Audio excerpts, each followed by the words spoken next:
ویسے تو محرم ہی تھا تم میرے لیے، پر تیرے ایک لفظ نے مجھے کیا سے کیا بنا ڈالا۔ یہ رشتہ بھی کیا خوبصورت ہے، اللہ کی رضا ہوتی ہے، حضور کریم صلی اللہ علیہ وآلہ وسلم کی نسبت ہوتی ہے، کیا خوب سما ہوتا ہے۔ بس ایسا لگتا ہے اللہ اور اللہ کے نبی کے ساتھ سب حق اور سچ پر چل رہے ہیں، اور فرشتے بھی رش کرتے ہیں۔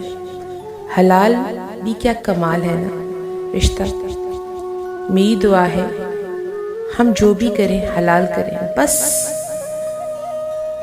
رب کائنات کی رضا اور سرکار دو عالم صلی اللہ علیہ وآلہ وسلم کی نسبت سے کریں، کیونکہ جب نسبت سرکار ہو تو وہاں پر کوئی کمی نہیں ہوتی، اور جہاں پر یہ سب باتیں آ جائیں وہاں پر اللہ تبارک و تعالیٰ کی رحمتیں بھی ہوتی ہیں۔ یہ رشتے بھی کیا خوبصورت ہیں جب حلال کر دیے جاتے ہیں۔